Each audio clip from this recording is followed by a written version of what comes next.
Então, o que estávamos a falar era, e se houvesse um consórcio, chame-lhe um consórcio mundial. E os líderes desse consórcio fossem a China, o Pequim, Washington, Moscou e Tóquio. Bem, não queríamos colocar o Brasil nisso, talvez Delhi. Bem, vamos só começar por aqui e ver o que conseguimos. E estávamos a esboçar uma espécie de modelo inicial de como seria esse consórcio e como o geririam politicamente, como o venderiam ao mundo. Sabe? Soa como um governo mundial ou algo do tipo, sabe? Mas é exatamente sobre isso que estamos falando quando nos referimos às potências de mesmo nível, três ou quatro, talvez cinco delas, num mundo com potências de nível quase igual no patamar seguinte, e dessas pode haver até umas 20, sabe? Pensem no G20, no G8 e em todas aquelas antigas formulações, e depois o resto do mundo. E como se faz para que isso não seja uma estrutura econômica de cima para baixo, mas uma estrutura econômica que compartilhe a riqueza de forma razoavelmente justa e equitativa?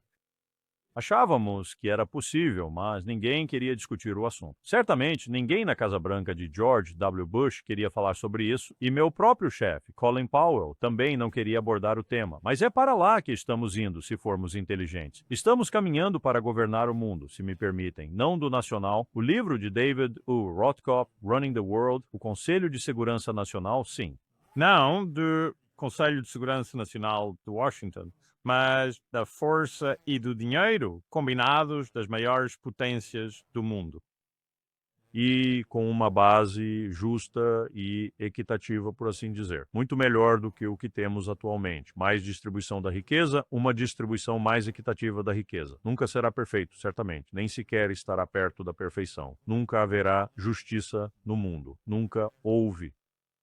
Mas é preciso encontrar uma forma de acomodar estas mudanças de poder de uma maneira que não destrua um lado e eleve o outro, a moda antiga e tradicional, mas que as suavize por muitos países e muitas pessoas e que aborde questões como a crise climática e as armas nucleares.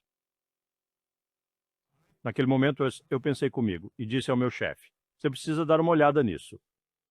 Isso não é um pensamento ruim. E, sabe, ele não faria isso. Ele disse a Richard Haas: como você operacionalizaria isso? Um típico militar, sabe? Como você operacionalizaria isso? Bem, a primeira coisa que você teria que fazer é ter diplomacia de verdade. Depois você teria que ir à Casa Branca e falar com aquele cara e dizer a ele: você já pensou alguma vez em se tornar um diplomata, você? Bem, o que eu quero dizer, sabe, soa como algo extremamente simples. Parece algo utópico, simples demais para ser real, mas algum tipo de coisa como essa muito provavelmente precisará ser desenvolvida. Bem, eu já vejo alguns, já tenho visto alguns relatórios, no entanto, que desculpe? Você você precisa reenergizar ou então se livrar da ONU. Você cria uma nova entidade que de fato é séria, porque a energizou com recursos financeiros e tropas. Aquilo que a Carta das Nações Unidas estabeleceu, lembre-se, essa seção ainda consta na carta. Diz que vocês fornecerão, vocês sendo os 5 permanentes e quaisquer outros países que queiram contribuir, uma força militar permanente para o secretário-geral da ONU, que sairá para fazer coisas como manutenção da paz e imposição da paz. Nós nunca tornamos esse parágrafo operacional. Vocês teriam que fazer isso com algum tipo de nova organização. Eu diria para substituir toda essa porcaria e mudar a maldita sede de tudo isso para outro lugar, como Delhi ou Xangai ou onde quer que seja. Tirem-no de Nova York, façam a mudança dramática no vosso mecanismo internacional e tornem-no mais eficaz. Nunca será totalmente eficaz, mas tornem-no mais eficaz. Sim, mas isso é loucura. Essas mudanças massivas a que se refere geralmente só acontecem depois de grandes guerras. Algumas exceções, claro, o colapso da União Soviética, e então o sistema internacional mudou fundamentalmente. Mas se virmos uma massiva. Ou o fim do Império dos US. Colapso do Império Americano, sim. Isso causaria. Sim, isso realmente causaria uma dessas crises. Mas eu ia mencionar antes, tem surgido relatos agora de que, vindos da administração Trump, há alguns que agora estão a favor de substituir o G7 pelo que eles denominam de Core 5 ou C5, que seriam os Estados Unidos, a China, a Rússia, a Índia e o Japão. Novamente, agora, quanto à grande estratégia, eu penso que sabe, está na direção certa, porque, sabe, as instituições-chave precisam refletir a distribuição de poder existente. Mas a Europa não está. Nenhum país europeu está nessa lista, claro, com exceção da Rússia, mas isso, no entanto, suscita a questão: o que você percebe nesta nova guinada? Porque, obviamente, as dificuldades económicas agora impelirão mudanças significativas nos Estados Unidos e já observamos a nova estratégia de segurança nacional começar a se desviar do passado, isto é, nenhuma crítica severa à Rússia. Enquanto isso, há quase planos para golpes na Ucrânia, desculpe, na Europa, ou pelo menos para cultivar a oposição, foi o que disse. Então as coisas estão mudando, mas qual você vê o papel da Europa neste novo mundo ao qual os EUA terão que se ajustar? Bem, esse grupo de 5 já está comprometido. E está comprometido porque Donald Trump não gostava do Lula da Silva no Brasil. O Brasil deveria estar lá. E a propósito, no nosso pequeno grupo, para começar, no consórcio, o Brasil estava lá. E isso foi duas décadas na África. Acho que temos que colocá-la lá, em termos de população, em termos de recursos, com um potencial para causar um dano enorme ao clima, se não for bem gerenciado, florestas tropicais e coisas do tipo. E nós também, estou tentando lembrar do outro país que tínhamos outro país lá que... Bem, aquilo foi a Indonésia, simplesmente por causa do que estávamos a fazer naquela altura específica. Agora, de qualquer maneira, penso que precisa de ser um pouco maior e precisa de incluir países que estão a lutar até certo ponto, e não apenas os chefes. Eu diria que a mesma coisa sobre isso. Sim, pode continuar. Não, eu ia apenas dizer Indonésia. Acho que é um dos países mais subestimados que existem em termos da direção deste país. Este vai ser um ator enorme no futuro e não aparece no radar, pelo menos aqui na Europa, o que é meio estranho, porque é de imensa importância, especialmente como uma, sim, potência marítima parceira.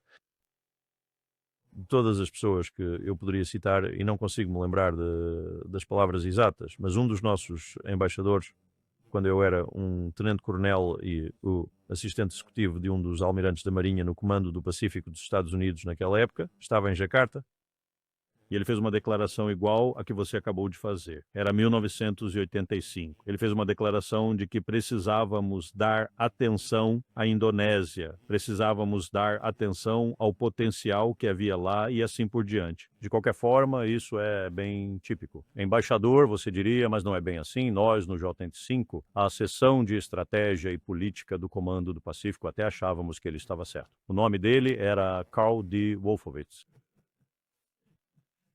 E dos 35 embaixadores no Teatro do Pacífico, que nós meio que gerenciamos, e essa era a forma como os Estados Unidos viam, nós os gerenciávamos, eles não nos gerenciavam, ele era provavelmente um dos melhores embaixadores. E tivemos muitos bons embaixadores lá durante aqueles anos, mas... Certo, me desviei um pouco do assunto aqui. Basicamente, o que se precisa é de uma representação melhor, uma representação mais adequada do planeta e uma que não reflita as realidades do pós-Segunda Guerra Mundial, porque essas realidades já não existem mais. Como os europeus, e em peso, nos estão a demonstrar, não de forma positiva, mas negativa, eles não compreendem. Eles não compreendem o que a guerra significou. Eles não compreendem o que a guerra lhes proporcionou. Eles não compreendem os anos de paz e alegria e os grandes programas sociais e tudo o que lhes foi proporcionado. Acabou, terminou, e você precisa de uma substituição. E você precisa assumir essa substituição com toda a franqueza, honestidade, clareza e competência que puder, porque se não o fizer, não vai dar certo.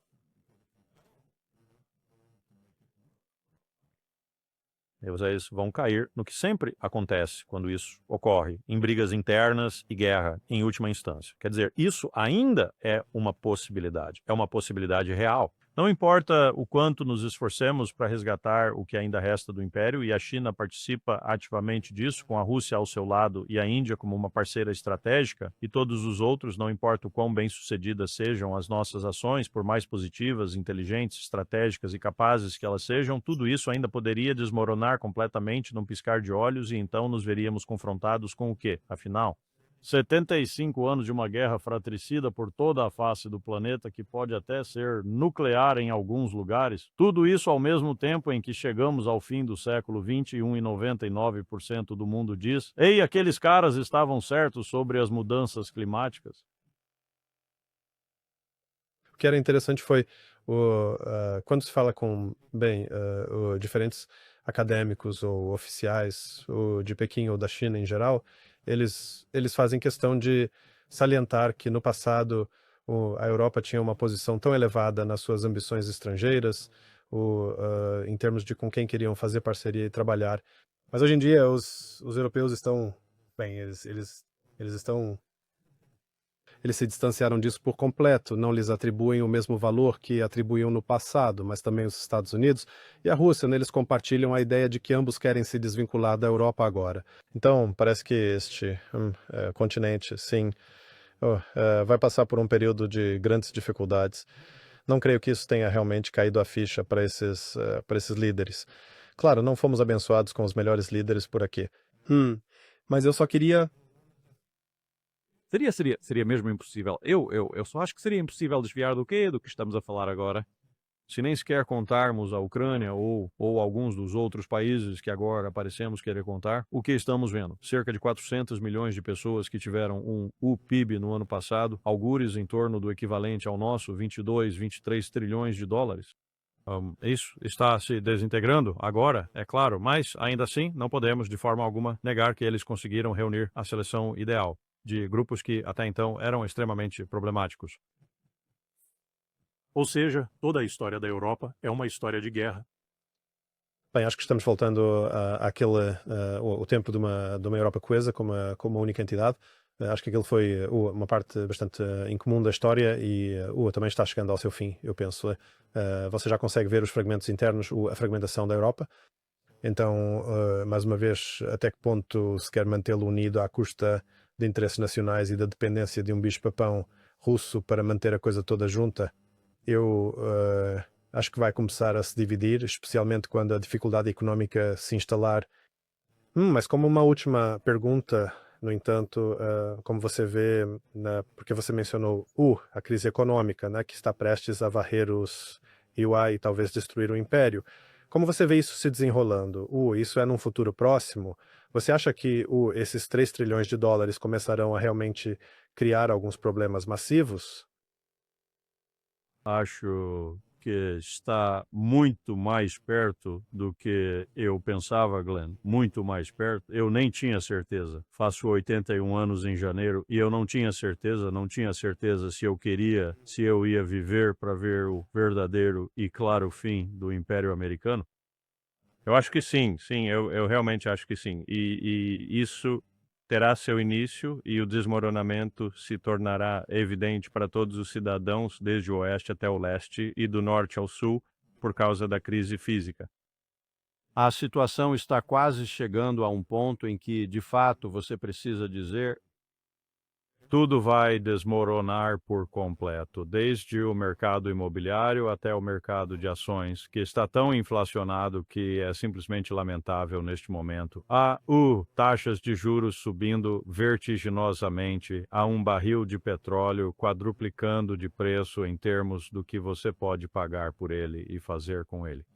Vamos ter que mudar drasticamente a forma como vivemos neste país. Temos sido extremamente hedonistas, temos sido muito descuidados, egoístas por todo o nosso país. Não consigo apontar um único estado para te dizer que a maioria das pessoas não se encaixa nessa descrição. Existem alguns que são piores que outros, claro, e alguns que, consequentemente, são melhores, mas nenhum deles está exatamente onde deveria estar, nem sequer estão razoavelmente onde deveriam estar. Então, os americanos vão ter que se preparar para o pior e aguentar uma verdadeira surra. E eles não estão acostumados com isso. Eles não passam por algo assim há muito, muito tempo. Há gerações, eles não enfrentam isso, mas vão ter que.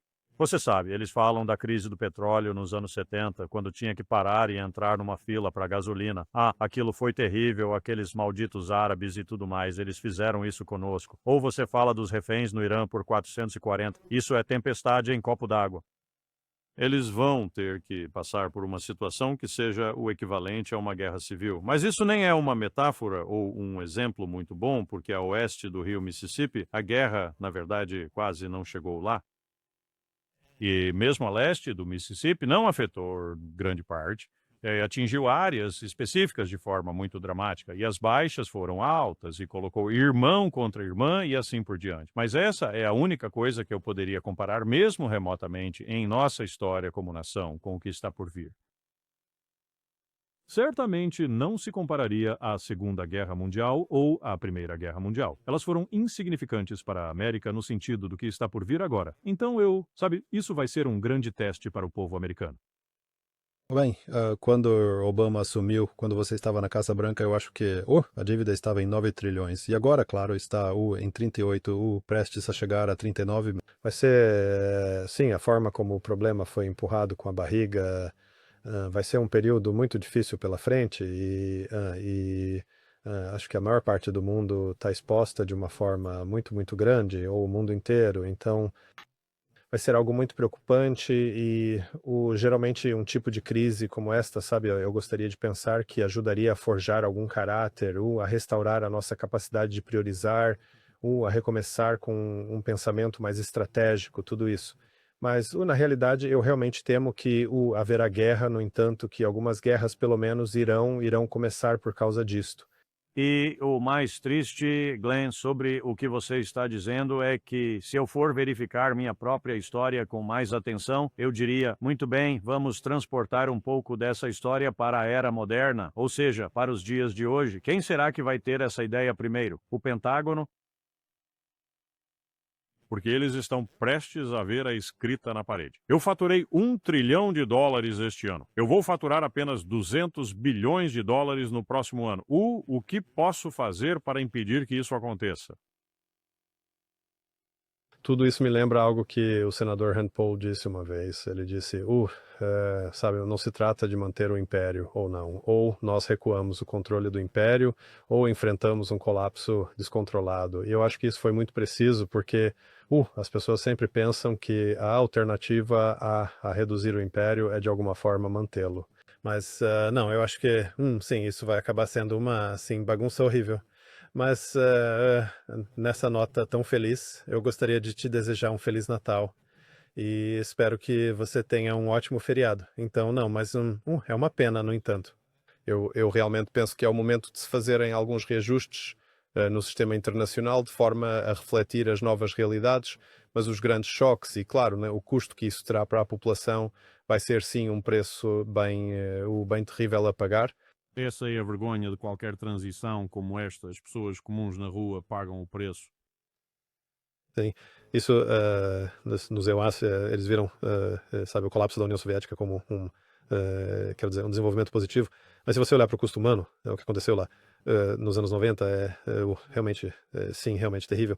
Então, Foi isso que realmente inflamou Putin. Estou convencido disso. Ele disse a si mesmo: se eu chegar a uma posição de poder, isso não vai acontecer. Vai ficar cada vez melhor e melhor e melhor. E de todos os meus amigos na Rússia e americanos que viveram lá ou vão à Rússia com frequência, foi exatamente isso que ele fez.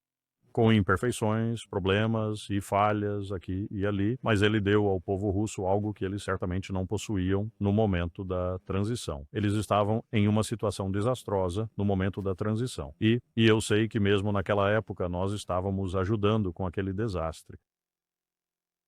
Estou tão feliz em ver Larry Summers finalmente recebendo o que lhe é devido, porque ele teve uma participação significativa nisso. Não apenas no que diz respeito aos arquivos Epstein, mas ele foi um grande participante juntamente com Anatoly Chubais e outros nas vendas relâmpago em Moscou, das quais suas empresas obtiveram lucros e comissões enormes. bem, como eu disse antes, muito obrigado por ter dedicado seu tempo. Desejo um ótimo Natal para você e sua família.